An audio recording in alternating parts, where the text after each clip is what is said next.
Buenas tardes, mi nombre es Benítez Guerrero Pablo y soy del grupo 603 y hoy voy a hablar sobre el tema del ciclo biogeoquímico del carbono. El ciclo biogeoquímico del carbono consiste en un proceso mediante el cual dicho componente químico se intercambia entre la atmósfera, higrosfera, geósfera, pedósfera y biosfera. Estas interacciones son claves para que la vida de la Tierra sea posible. Por otra parte, se debe destacar el balance global del carbono, el cual es el equilibrio entre las pérdidas e ingresos del mineral. ¿Cuáles son los tipos de clases del ciclo del carbono? Los tipos o clases del ciclo de carbono que existen son el ciclo corto, que es el biológico, que es un intercambio rápido de carbono entre los seres vivos con la atmósfera, océanos y suelo. Tenemos también el ciclo largo, el ciclo geológico. Es el intercambio entre el interior y superficie de la Tierra por millones de años. En esta imagen podemos ver el ciclo del carbono. El gas de dióxido de carbono existe en la atmósfera y se disuelve en agua. La fotosíntesis convierte el gas de dióxido de carbono en carbono orgánico y la respiración recida el carbono orgánico nuevamente en gas de dióxido de carbono. El almacenamiento a largo plazo de carbono orgánico ocurre cuando la materia de los organismos vivos se entierra bajo tierra y se fosiliza. La actividad volcánica y más recientemente las emisiones humanas devuelven este carbono almacenado al ciclo del carbono. El ciclo del carbono es natural, constante y que presenta 4 etapas principales, como son la combustión. La combustión es una reacción química que libera el calor hacia el ambiente. Es bastante común, ya que un porcentaje muy elevado de la energía que se consume en el planeta es derivada de la quema de combustibles. Estas abarcan aceites, gasolina, gas, entre otros productos obtenidos por la destilación del petróleo. El otro vendría siendo la fotosíntesis. La fotosíntesis del ciclo del carbono es una interacción que produce en las zonas verdes de las plantas. Las hojas generan una reacción química para producir oxígeno y glucosa y mediante el dióxido de carbono. Bueno, mi nombre es Alejandro Carranza Santiago. Yo les explicaré la tercera y cuarta etapa del carbono. La tercera etapa es la respiración.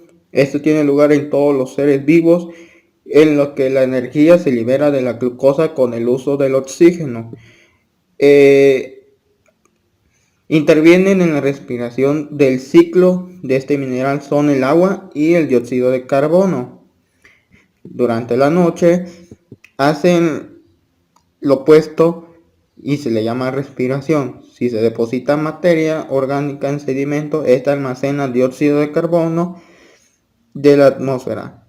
Si quemamos las plantas o productos con gran cantidad de material orgánico como es el petróleo, o si las plantas mueren y se descomponen, la reacción es que el oxígeno libera dióxido de carbono. Si se deposita materia orgánica en sedimento, esta almacena dióxido en la atmósfera. La cuarta etapa se trata de la descomposición. Es el proceso totalmente orgánico llevado a cabo por otros organismos como pueden ser gusanos, hongos o bacterias, en el que recibe citada denominación.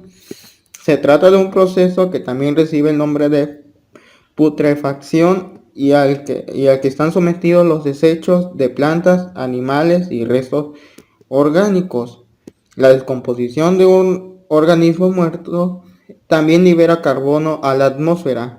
La respiración celular y la fotosíntesis pueden ser descritas como un ciclo. Una usa el dióxido de carbono y para crear oxígeno y la otra usa oxígeno para crear el dióxido de carbono. Mi nombre es Jair Segura Figueroa, soy del grupo 603 y vengo a explicar la cadena trófica del carbono. Bueno, el carbono está entre todas las redes tróficas, tanto terrestres como acuáticas, a través de los autótrofos, organismos que producen su propio alimento. Bueno, después los autótrofos capturan el dióxido del carbono del aire o de los iones del bicarbonato del agua y lo usan para producir compuestos orgánicos como la glucosa. Después están los heterótrofos, como son los humanos, que se alimentan entre seres, consumen las moléculas orgánicas, y así el carbono orgánico pasa a través de las cadenas y redes tróficas. Y bueno, ¿cómo regresa el carbono a la atmósfera o al océano? Para esto se libera la energía almacenada en las moléculas que contiene el carbono, como los azúcares, los autótrofos y heterótrofos. Las degradan mediante un proceso llamado respiración celular. En este proceso el carbono de las moléculas se libera en forma de dióxido de carbono. Los descomponedores también liberan compuestos orgánicos y dióxido de carbono cuando degradan orgánicos muertos y producen de desecho. Mi nombre es Karen Abarca y voy a decir una pequeña introducción sobre los factores abióticos. Lo podemos definir como todo aquello que no tiene vida y compone nuestro hábitat y nuestro medio ambiente. Determina en gran medida los factores en los que viven los factores bióticos, aunque también son modificados por estos últimos. Entre ellos podemos encontrar la temperatura, el agua, el suelo y la luz. El ciclo de carbono es un ciclo que tiene un depósito atmosférico pequeño y hallándose el mayor en el océano. También se relaciona estrechamente con el ciclo del oxígeno, dado que los dos tienen los mismos depósitos y los mismos movimientos en el ecosistema. Por lo tanto, los dos los podemos resumir como uno mismo. Bueno, ahora hablaremos sobre los elementos que conforman el ciclo de carbono y su paso a través de los factores abióticos. Bueno, entre la hidrosfera, la atmósfera y la litosfera, entre suelos y océanos, se encuentra el dióxido de carbono atmosférico, y este se disuelve con facilidad en agua, formando así ácido carbónico, que ataca a los silicatos que constituyen las rocas, resultando así iones de bicarbonato. Entonces, estos iones, disueltos en agua, alcanzan el mar, y así son asimilados por los animales, para formar sus tejidos, y tras su muerte se depositan en los sedimentos.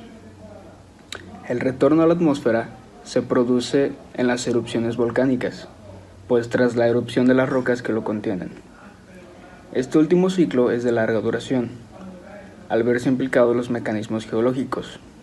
Además, hay ocasiones en las que la materia orgánica queda sepultada sin contacto con el oxígeno que lo descomponga, produciéndose así la fermentación que lo transforma en carbón, petróleo y gas natural.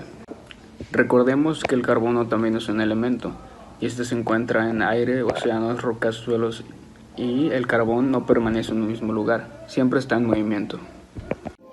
Bueno, ahora hablaremos del ciclo del carbono.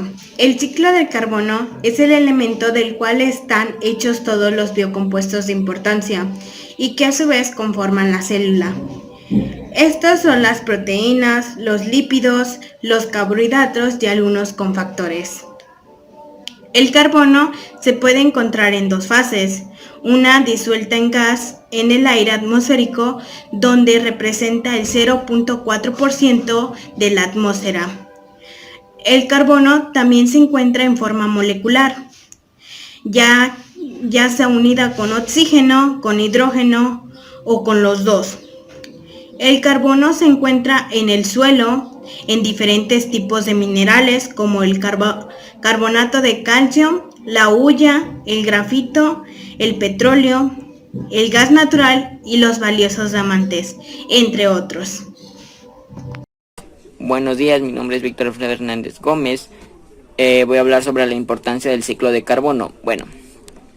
La importancia de esto es muy fundamental para nuestro planeta, pues es el sostenimiento de esto y es el encargado de la regulación del clima. Esto nos llega a influir bastante o influye desde ecosistemas, la fotosíntesis de las plantas, también ocurre desde los océanos o organismos descomponedores. Esto es muy importante, pues ayuda a nuestro planeta para su mejoramiento y duración de ella. Y los seres vivos, ya que nosotros llegamos también a contaminar el clima con el carbono, y este es el encargado de una regulación de ella.